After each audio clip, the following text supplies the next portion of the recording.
Let me introduce Krystal Mazzolla. She is the owner of the Healthy Relationship Foundation, and she is a licensed marriage and family therapist and also a published author. Her book is The Codependency Recovery Plan, and she is just amazing around this topic. So please welcome the gorgeous Krystal Mazzolla. Welcome. Thank you so much, Gina, for the warm welcome. I really am glad to be here. Absolutely.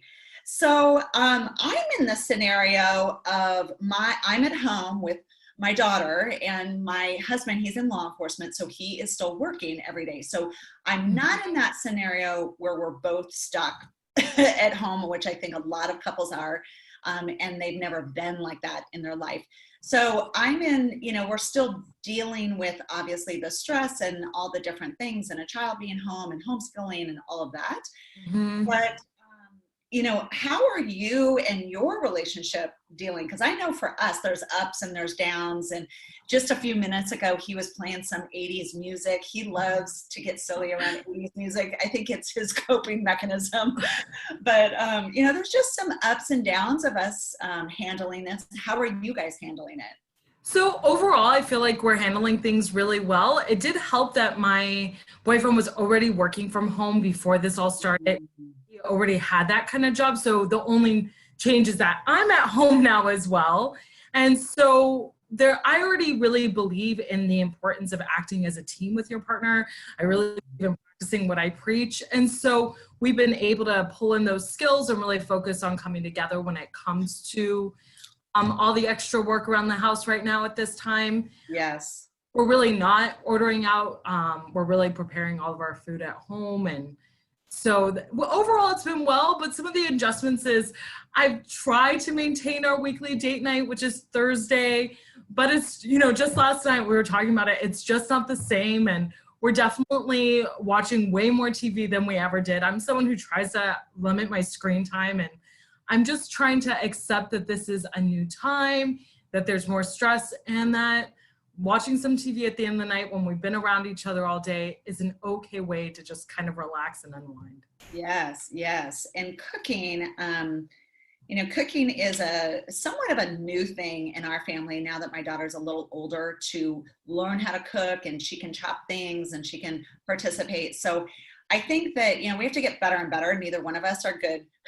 So that's a problem. But it's been, that is one, I think that, cooking is such a, pour yourself a glass of wine and cook a meal together. I think that is such a de-stressing activity that you can do together. So absolutely. Yeah. And the weather that we're having is also gorgeous. Yeah, important to sit outside and hang out, and he likes to sit on his phone a lot, and I just radically accept that while I read a book and we just sit outside together. Yeah, just, I think you pointed on or kind of spoke to just being, someone's working, on something, you're working on something, you're just in the same room, and there's just a lot of being and chilling. So talk to me, as a couples therapist, you work a lot around codependency, you work to, individuals, couples, kind of the gamut. So talk to us about kind of the climate of what you're hearing from your clients. What do you see the most that couples are struggling with right now? Yeah, absolutely. So First, I want to say that something that has been really interesting to me, both professionally as I'm working with couples directly and as I, listen to stories in social media, is that COVID-19 and quarantine and all these changes are really highlighting what was already there, both negatives in relationships and the strengths. These are new stressors, but the breakdowns, there were already seeds of that before this. So it's kind of more of the same in my work, but one of the really interesting things that I'm seeing that's causing new issues is couples are struggling to negotiate around what to do with social distancing. One person might want to take it more seriously than the other, how to navigate all of these recommendations like grocery shopping, supporting others, and balancing their family needs. So really negotiating around the recommendations, whether it's from the World Health Organization or just more locally. I think that that's been interesting. And I'm seeing a new level of betrayal where one partner will go against what they agreed upon COVID recommendations. And that's creating a sense of tension and betrayal. Yeah, definitely. Well, and what you talked about before, team, especially, if you are married, I mean, especially you want to work as a team and that teamwork, and then someone breaks that. But definitely, I felt that in that first week where it's like, well, where's our line? What are we, right? Are we still getting together with our friends? Are we not? And I think there was definitely some, I wouldn't say arguments, but definitely some just, disagreements around where's our stand, what are we doing, what are we not doing, and like agreeing to stand by that, and have our daughter stand by that too, Right. Because her friends, I mean, are a big part of her life. So that was a really hard line and I think it goes to any boundaries. And you made such a good point that, whatever was there before, all the good and all the bad is just brought to light, and I think that like any challenge I've learned in the 3 or 4 really, really horrible times in my life, is exactly that. It's like you become more of yourself, the good and the bad. And I think what I'm seeing is you just, because you're stuck in your house, you're seeing it like a mirror. It's like right there. You can't run. Under a microscope. Yes, that's the thing, you can't run from it, and it's just this spotlight and this microscope that is on your behavior that's not working. You really get it. So back to what you're seeing people struggle with, the good and the bad. What's your best advice around that? Just struggling with the COVID, the boundaries, the limitations. I think in general, people don't like restrictions and boxes and rules. So how are you, give us some advice around just how do you work as a team and deal with that? Yeah, that's really interesting. As you're speaking, I'm really thinking about this fundamental point that comes up a lot when couples are struggling around this concept of teamwork.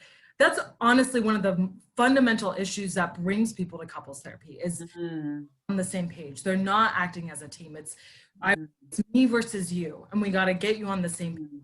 And so when you're struggling to be a team with the other person, it's really about shifting that internal focus. You're saying people don't want restrictions. And so you have to change the sense of what's motivating you to realize that, firstly, everything in life has pros and cons. And when you choose to have the benefits of a partnership, you're also choosing to negotiate and giving up some of that independence and what you would prefer if you were living as an individual. So there's acceptance and maturity that's necessary. And then it's about remembering that when you come together as a team, things are going to work out better. 2 heads are better than 1. And so remembering that the benefits of limiting yourself, it's not your partner controlling you, it's you choosing to limit yourself. Yes. Prioritize the team. That's going to come back to you tenfold. So that mindset, your partner's not your parent. This is a person you're choosing to respect. Yes. Respect you. Yes. So good. And I think that power word is choosing, and I remember, for me, I saw it as a restriction, as something like put on me. And that was when we were early on married, dinners. And it was just one of those like expectations as a wife, like, obviously you think about all the things of becoming a wife and who you want to be and how you want your life. And I swear, like, I never thought about like being responsible for dinners every night. And I remember being super resentful for that, like, first year of like, he's making me, and he certainly wasn't. I mean, it wasn't like that at all, but it's what you are talking about. It was like him against me, like he's making me make dinner, and I was like, wait, like, I choose this marriage. I choose to be a team. I choose to, have a healthy food, program, but healthy food in our life, and like, if I'm choosing to be a wife, like, part of that it's not my responsibility, but it is part of my responsibility to be a team. And that's what I chose. And I think that's such a powerful thing to remember. Like, you chose this marriage, you chose this relationship, you chose this teamwork. Your part of that is this. And, when I will tell you, it ended up being a really big breakdown and a big fight between us. And, but it was one of our biggest breakthroughs, but because we could actually talk about it, and we weren't on the same page. We weren't. I had this whole big story that he expected like 7 gourmet dinners every night, and how could he expect that, And that was the story in my head. And I think we get so, spun out in that smallness, that darkness, and that our own interpretation, Mm-hmm. And then I just got in communication with him, and what we came up with was like 3 meals, and then the other, we'll like make it up or take out or whatever. And I was like, oh yeah, done, good. I mean, it was like done. That's lovely.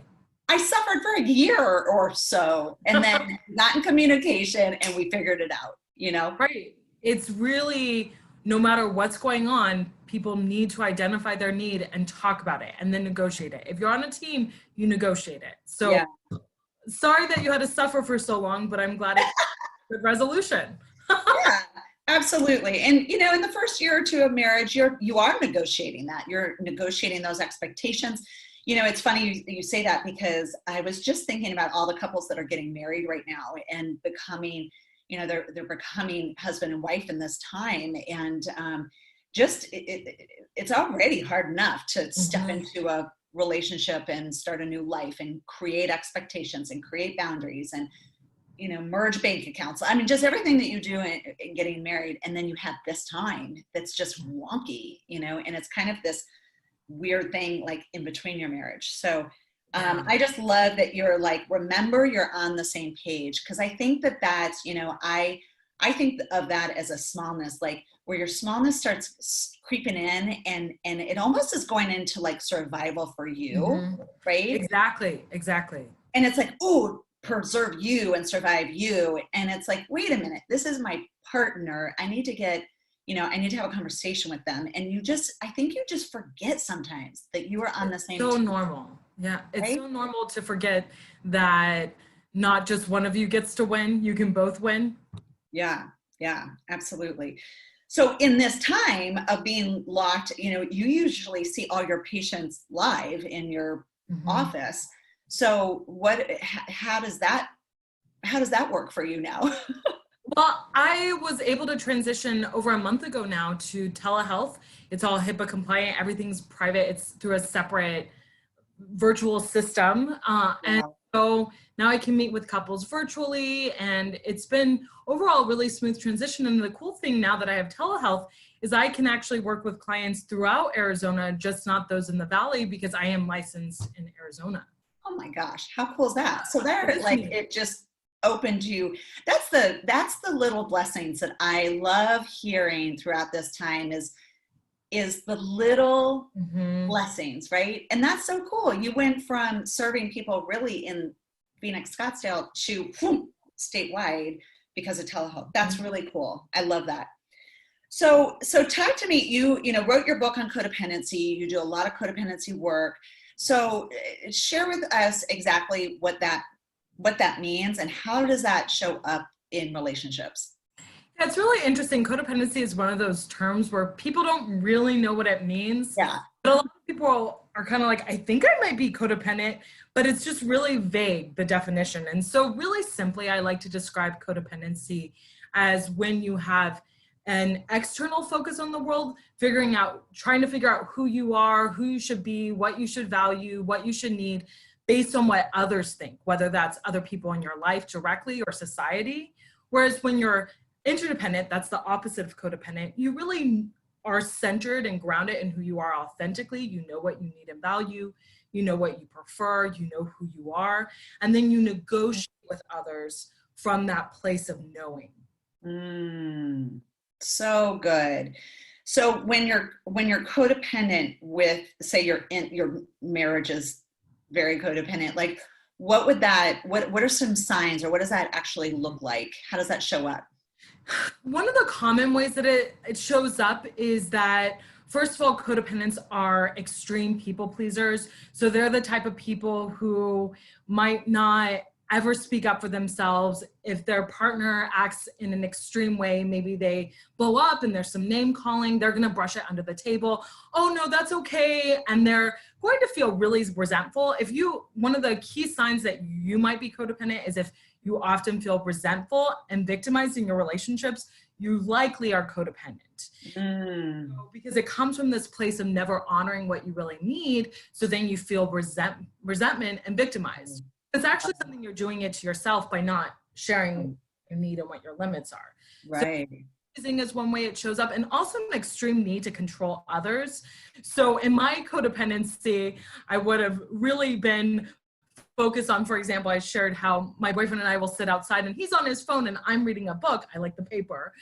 And in my codependency, I would have fixated on, why isn't he reading more? What is he looking at? What is he doing? I need him a paper book so I feel comfortable reading a paper book. And instead, now that I have recovered and I'm in my interdependency, I know he gets to read whatever format he prefers. So there's an extreme need to control others. The classic example is really with someone in their addiction or their alcoholism. The codependent person, well, actually both people are codependent, but the classically codependent person will fixate on that person's recovery so that they are okay and they. Wow. So in this time of being stuck together, I mean, all of that is just like, right? I mean, if you're already obsessed with external and what they're doing, and you're not standing up for your own boundaries, your own needs, I think that is probably the biggest thing that I hear a lot of people saying about past relationships or their growth, of saying, I never asked for what I needed. Not only did I not ask for it, I didn't even know it. Like, I was just constantly in denial of what I need right now, whether it's emotional, physical, mental, so I think that ability to ask for what we need, negotiate what we need, and feel okay with asking, and I think it's really such a big lesson. And I don't think a lot of people learn it, I mean, boundaryless people usually raise boundaryless kids, and then they absolutely repeat.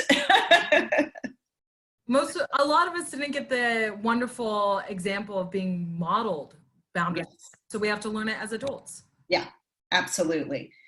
So if people are kind of stuck in that place of not, whether it's not feeling worthy enough, I mean, to me, that self-esteem piece of not feeling worthy enough to ask for what or recognize what they need. So that's one piece of the question of how do you build that just feeling worthy to ask. But the second part of just the asking, like, how do you, maybe you don't deal with the worthy part, you just don't ask. You don't ask for what you need. You don't put boundaries. So how does someone start asking? And asking, I think a big thing that I hear is people don't want to, what's the word? Like, they don't want to look needy. And they also don't want to look egotistical. Asking for what you need is egotistical, or it's needy. So I think there's a lot of stories around, right? So what would your advice be around asking? Well, firstly, with interdependence, which is the opposite of codependence, we know that we're responsible to care for ourselves. So I'm the one that has to do my own self-care plan. I'm the one who has to work out my body and go to work for myself. And my partner's responsible for those things too, or my friends or my whoever. And then we can come together and support each other. There's some things that we need other people for. We need other people to be our coach or our therapist. And so we need other people to come together in that middle place. And so fundamentally, as human beings, we're designed to need other people's support. So I would want to just reinforce that point. The first part is really about self-esteem. I think one of the ways that we realize that we're worthwhile and that our needs matter is that we practice loving ourselves. We don't get to self-love overnight. it's through a self-care plan, showing ourselves consistent care and love, that we start to realize how worthy we are. Yeah. That's the first part, is we have to practice getting to self-love. We don't fall in love with a stranger, so we have to practice the same thing with ourselves. And then if you really don't know what to say, the first part is to really get clear on what you need. Sometimes people are really confused on what they need. So you might need to sit down and maybe journal about it and really contemplate it. So first, identify the basic need. It should be just one thing at a time. And really, without judgment, bring that to that person by just noticing the facts. So I noticed over the last week, I washed the dishes 7 out of 10 times. I noticed. Bring it up to them. And then you let them know how you feel. Perhaps I feel frustrated. I feel overwhelmed. I need us to do the dishes equally. Right. I love that. It's not coming at them like, you, blah, blah, blah, blah. Right. No judgment. No matter how much you want to, it will never be effective. Yes. Not effective. And then you'll think that your needs don't matter or people don't want to honor them, when it was the way you delivered it that was the problem. Yes. I wish we had a board, like a Jeopardy board, of all the like horrible sayings that you can say, and we could flip it over. Effective or not effective? Effective or not effective? Because it sounds like a fun game. I just think that our emotions can get we can go such 100% to a trigger in 2 seconds, especially if we haven't spoken up about something and it's building and building and building. Oh, yeah. Boom. And then, that moment.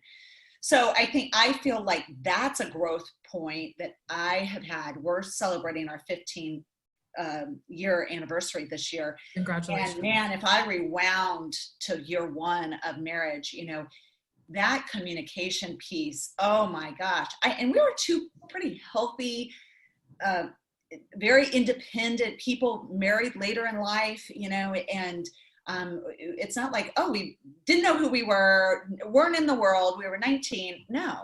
And it still was a struggle, that clean communication, without that blaming and that shaming. I think year 1, I would have been like, I have done the dishes. You can do them next time. You just get so riled up sometimes, and we just are not mindful of, take a breath, recognize the frustration. How can I say this to them with calm and with a request? Something that one of the good habits my husband and I have created is using the words, I have a request.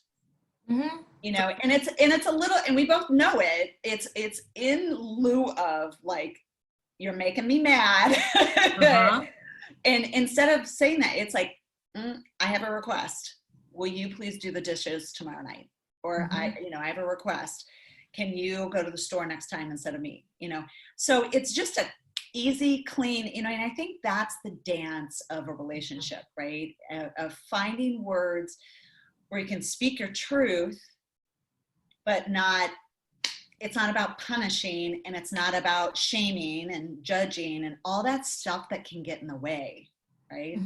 Because if we're on the same team, we're going to communicate gently, no matter how much our ego is feeling so mad about it.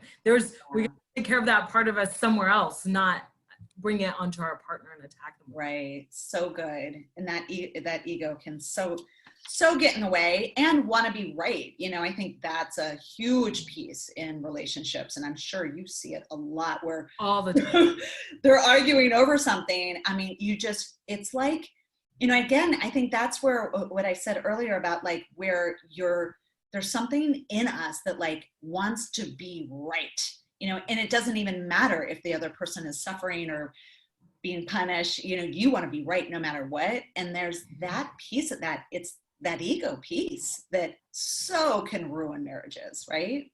Absolutely. Absolutely. And so one of the things with that is, one of the things I practice is dialectical behavior therapy. And those conversations are transformed when I remind people of dialectical thinking, which is this concept that one or more things that seem like opposites can be true at the same time. So you're right and your partner's right because it's your truth. And then the work is to just negotiate that. It's both true. You're both right. That's so good. So good. I love that. So tell us, where does someone get your book and what is your website? How can people find you? Yeah, so the easiest place to find my book is going to be Amazon. It's also on Audible. And so it's the Codependency Recovery Plan, a 5-step guide to understand, accept, and break free of the codependent cycle. I have a complimentary workbook that's being published on May 5th. So that will be, yeah, so I'm really excited about that. And then my website is it's healthyrelationshipfoundation.com. And online scheduling is available there, and clients can also reach out to me, or potential clients, for a free 15-minute consultation. Great. Awesome. And everything is telehealth right now. It is. For now, it's all telehealth. Yeah. Good. Well, it's such, I mean, what a blessing. You know, I was joking with my husband, if this happened in my first business, you know, there was no technology. In my first business, I didn't even have email, if that tells you anything. Oh, wow. We faxed each other things. So, or couried, you know, you would send a carrier to send documents or whatnot. So this, you know, this whole thing is such a blessing with all this technology that we can stay connected, and friends, spouses, parents, you know, we're staying connected with our family in North Carolina. So, and this opportunity to Exactly. have you on. So, well, thank you so much for coming on, sharing your wisdom. You're amazing in this work. And I am just so passionate about healthy relationships. I think it's just such a blessing to our society and our community. And there's nothing better than it's really, to me, the foundation of our society is healthy relationships. So I love the work that you're doing, your books, all the speaking that you do. And this series, this Greatness Game series, is all about greatness games that are worth winning. And having a healthy relationship is all about, you know, it's totally worthy of winning. And that is a game you want to play, right? It's a greatness game. I want to have an amazing marriage. I want to be the happiest family that I know. Like, that's a goal. And it does take intention. It takes getting my ego out of the way. It takes work. There's no magic pill. There's just no magic pill. You're the magic pill. But we also have to do the work. Yes. Yeah. Well, I appreciate your passion around this. I share it as well. Awesome. Well, say that again. Thank you for having me.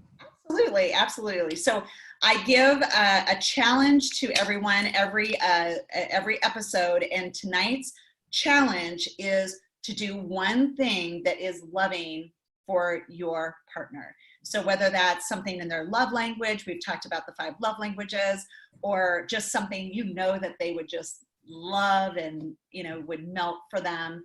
So do one kind, nice, loving thing for your significant other. That is the action, the homework tonight. And thank you for joining us on the Greatness Game. And we will see you on the next episode. Bye, everyone.